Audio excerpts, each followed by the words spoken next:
Welcome back to TaylorMade Scale Modeling. Okay, 2.5 years of break. So how to start or relaunch into the YouTube community? Well, since there's nothing really on the workbench right now, I probably start with a review. And I just got this one brand new out of production. This is Starling Models HMS Nadder. It's a resin kit, 350 scale, and it's been just released. The over-the-counter price is around about £80 now, and I think it's a very good price for a very decent-sized kit, which gives the beginner and the advanced modeler all the necessary parts to start a successful ship kit build. The kit comes in a decent size and sturdy box. It flips open and you can see there's a couple of kits in 350 scale shown as well, released by Starling Models, one of which is the 350 scale Algrin class Minesweeper, which is a very nice kit as well. The T-class submarine and the Loch class frigate, which is due to be released later this year. As you can see, everything is well protected by foam chips as standard today. Let me remove these and I will come back with the content of the kit.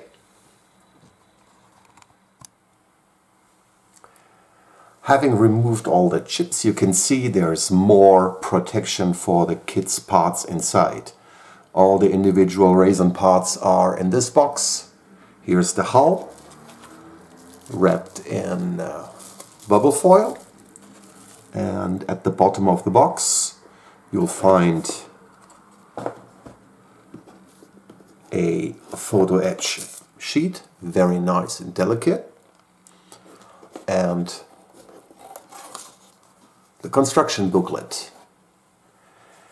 Mike McCabe, who's the owner, founder and jack of all trades in Starling Models, is a fellowship modeler, and you can see that he plays right into the desires of the modern shipbuilder who is used to receive high quality in all parts of the delivery. Let us draw the attention to the instruction booklet first. I don't know about you, but in the past I had very mixed experiences with the garage or cottage company kits that came with like most dubious kinds of instruction, but here Mike did really give it a lot of thought how to help the modeler come to a satisfactory result.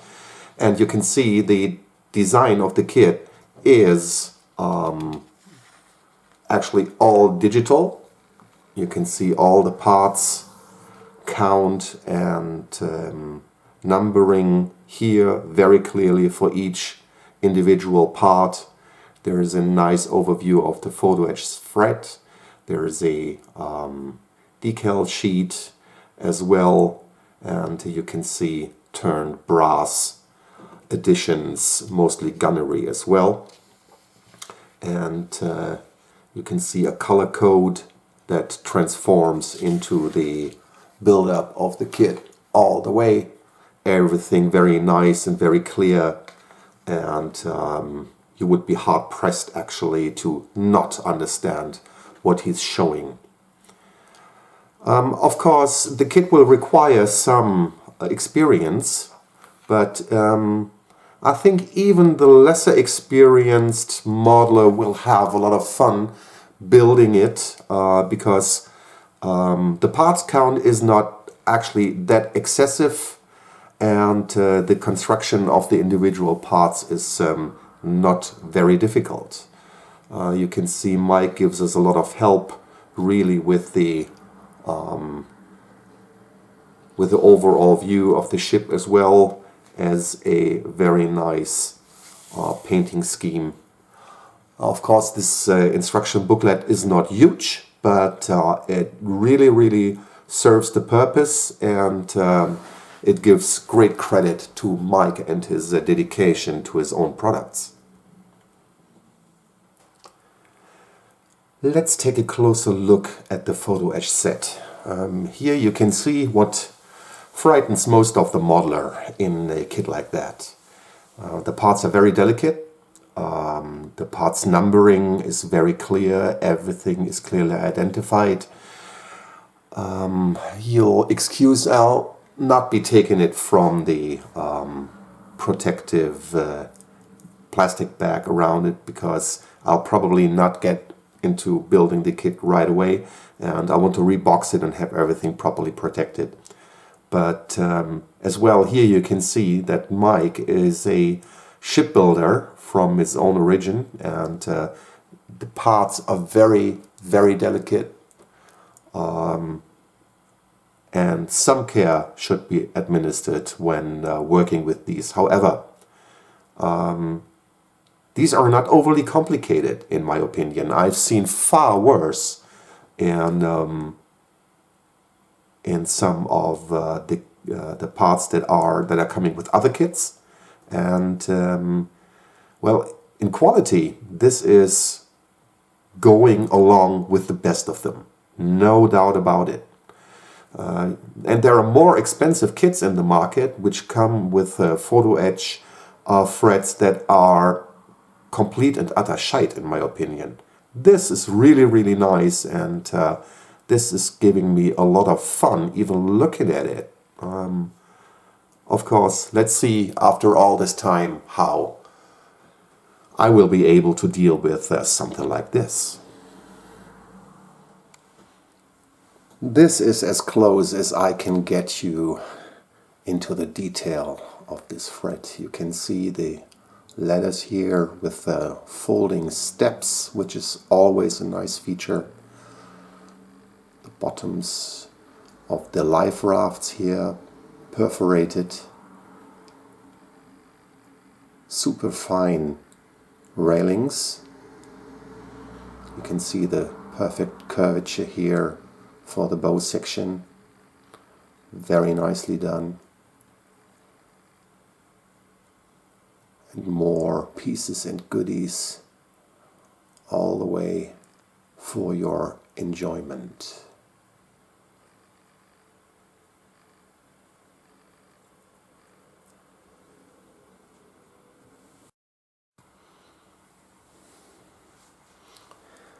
Here is the small parts box that was found inside the outer carton. You can see more parts protection is added in here.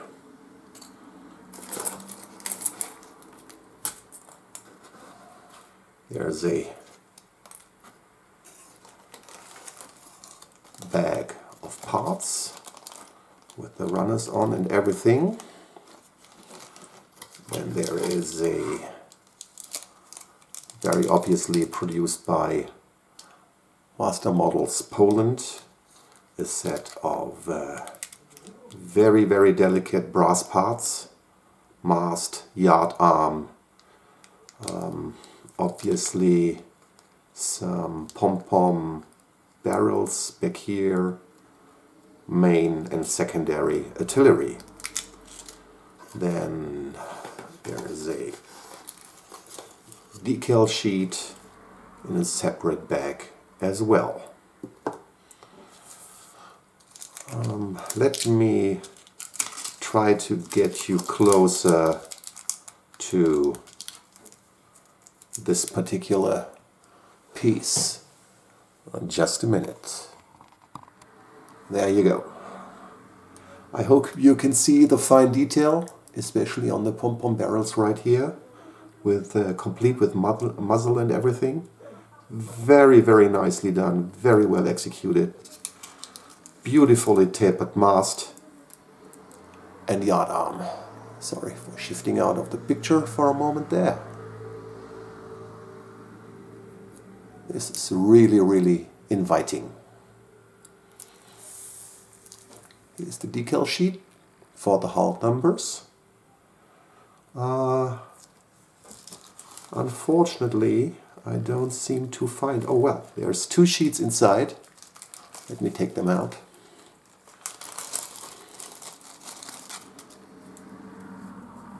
Yeah, there you go. There's 2 sets of numbers right here. What I'm actually missing is a set of flags, which would be the first... No, there's nothing. Okay, can't seem to find any. So there's no flags included in this kit, which is a pity. I wouldn't call it 100% complete without it. However, decals for the hull numbers are very important, and there you have them. Now let's take a look at the parts bag. You see everything is in there. Okay, I will be unpacking these and give you a closer look of what to find in there. Okay, here are the parts laid out in front of you. These are mostly on the runners. There's a variety of parts that are used for the ship if you decide to display it in the full hull configuration or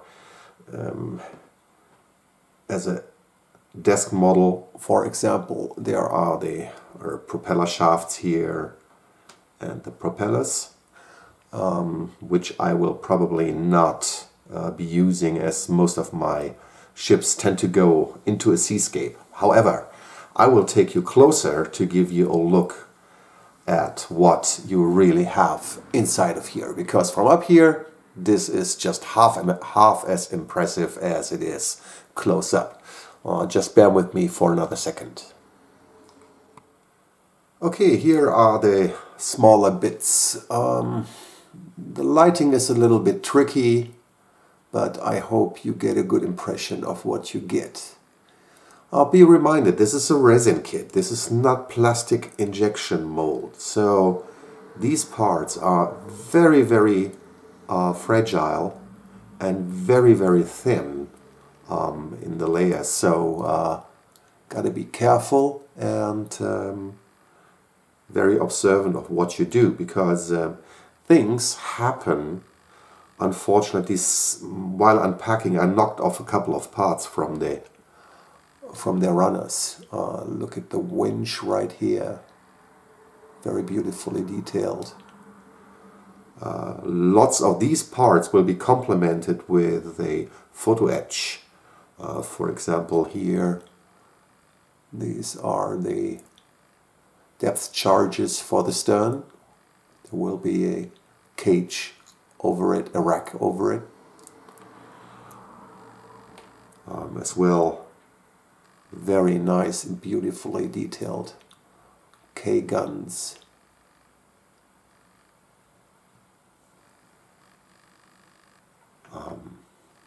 Look at this beautiful smokestack. All the tubes are already attached to it, so no fiddly process for you. There are, for platforms, there are positioning holes, and you can even see it's hollowed out, which is a very, very added plus, because this is usually a pain in the backside to open up and then put the grill into everything. But this is beautifully made and very thoughtful. The ease of construction is given without a doubt. Here are some life rafts. These will be supplemented with the photo-etched parts as well. Here is another one. It's a grouping, it's a stack. There seems to be an air bubble here. It could be intentional, I don't really know yet, so this would be taking some studying to really find out how is that supposed to be. But, well, if it's an air bubble, this will be filled up with a drop of superglue very easily. Another very nice feature, I think, is the floater nets. The baskets are supplied as photo-etched parts, and these will be dropped right into it. This is really beautiful made, because it's usually very difficult to get these done, built from scratch. The gun mounts,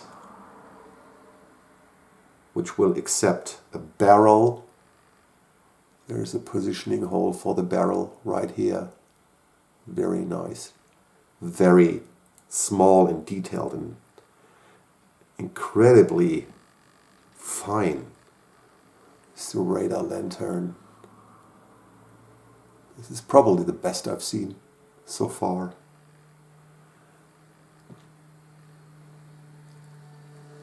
Beautiful vents. I can't see any real problem with the casting. No problems with cleaning up. There are very, very little mold separation lines, but these will be with a small movement of the blade, these will be gone, and there's no offset of the molds whatsoever. These are beautifully made. These can be just cleaned up and will be ready to use right away. Ship's boats, very important all the time. Look at the nice detail already in place. More photo-etched parts to supplement these two. Another boat.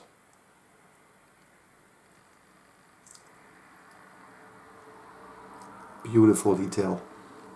Very nicely made. Very thin.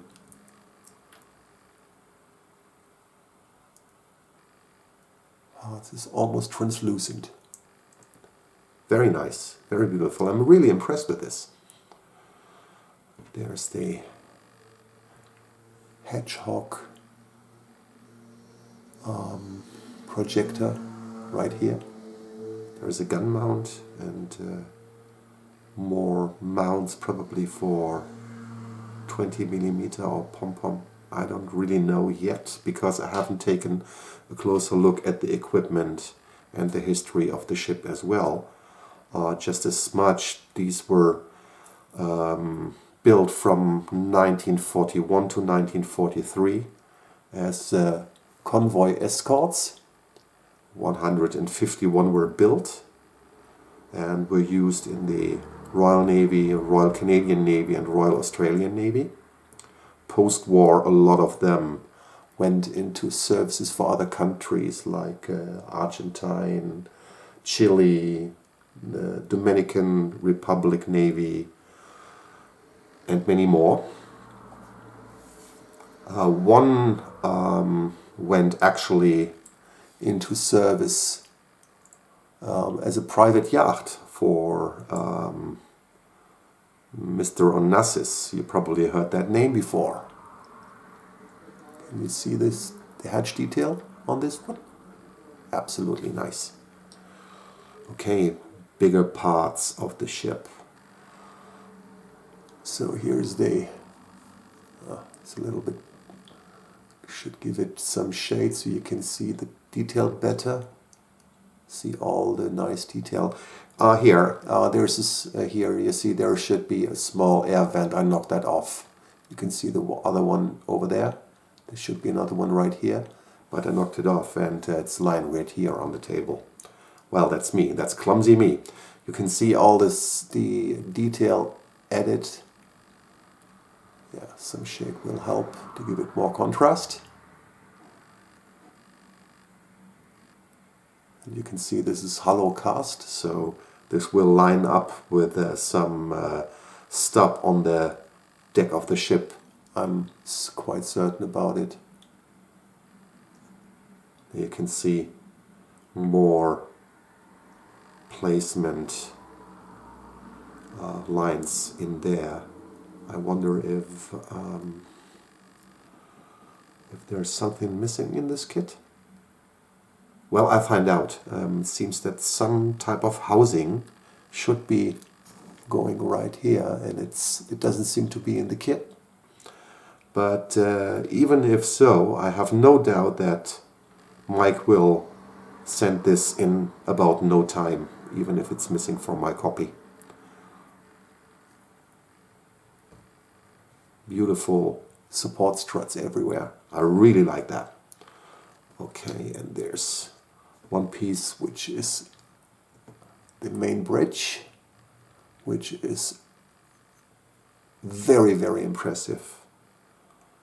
You can see all the supports back here, and it's probably the flag, flags racks back here.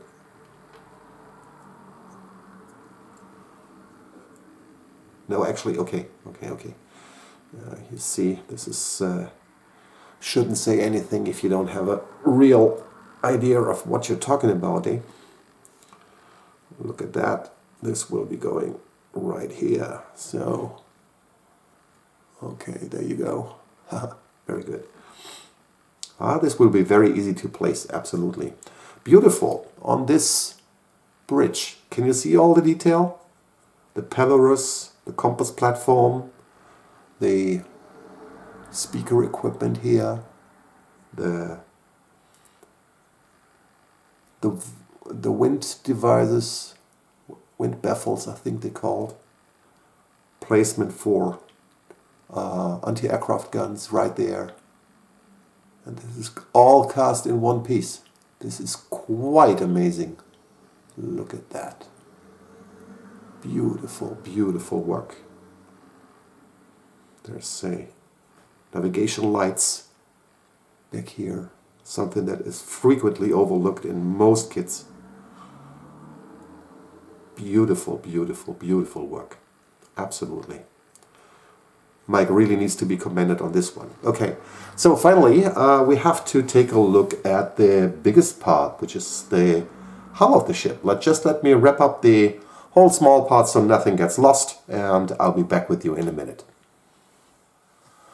Alright, well, as the truth may be in the pudding, here it is neatly wrapped up in bubble foil, which to some of us is at least as much fun as the kit inside itself. So let's have a closer look at what we have here.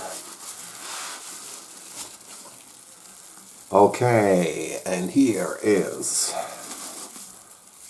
the full hull kit. As you can see, measures out, say,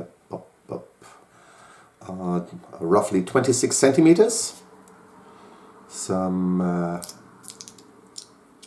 flesh from the casting. The main nubs are already removed. There is a mold separation line on the bottom of the kit, which will require some sanding.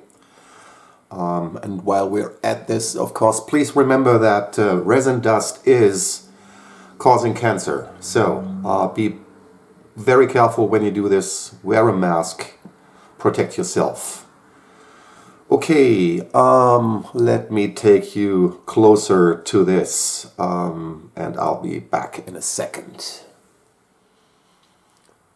Okay, here we are, one step closer to the hull of the HMS Nadder kit. I've changed the lighting a little bit to provide somewhat more contrast so you can see all the small detail already applied to the decks. You can see their hull is complete with the bilge keels right here on either side. There's no blemishes in the casting whatsoever. There are a few artifacts in the casting, but you can't feel any raised artifacts in there, so these should be good after initial application of a primer. Now let me take you in a little bit closer still. Let's start at the bow. You can see a lot of detail already added, such as the mushroom vents and the breakwater, the bollards, the chocks, everything is already there. There seems to be somewhat of a problem with this little platform here at the very tip of the bow, which is bent up.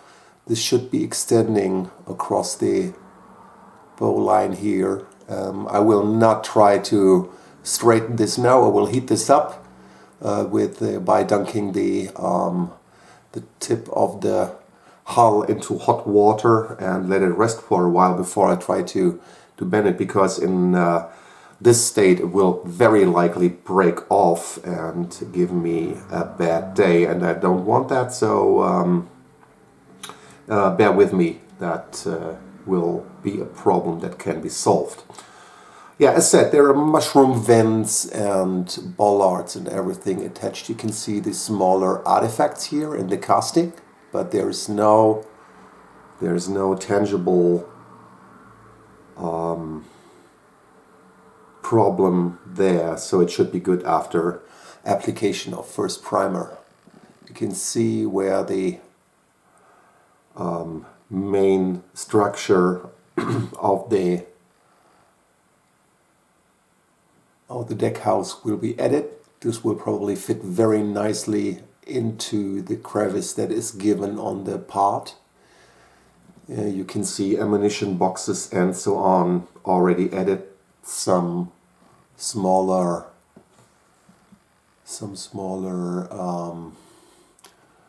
cable reels are attached right here. These are the extensions of the davits that will be added in the form of a photo-etched to the top of here. There are good indentations to place further small parts.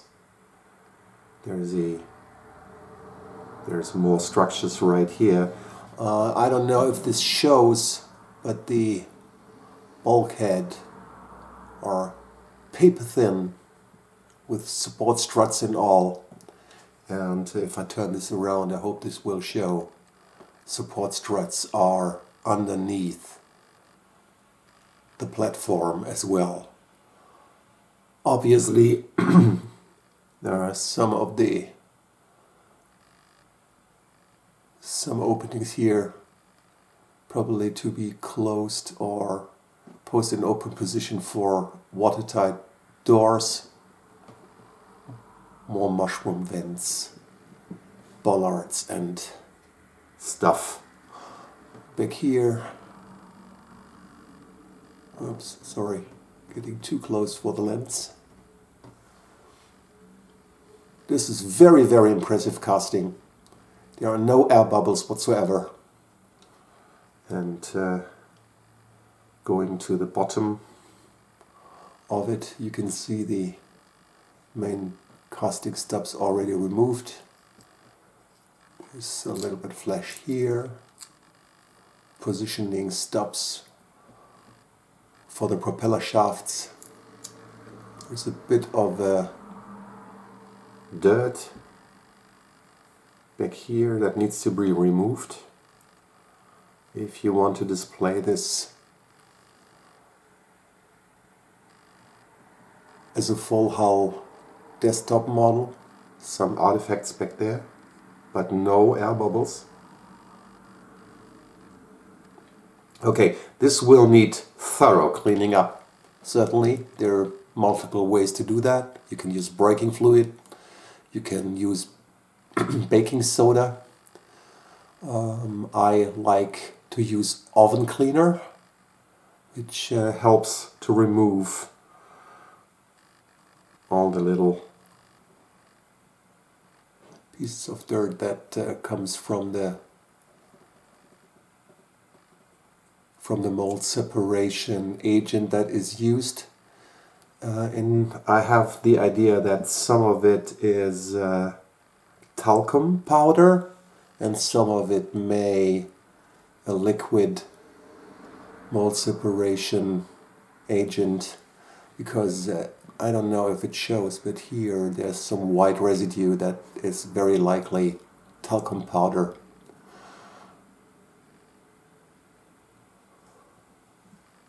But that's no major issue really. That is a natural thing that comes with a resin kit.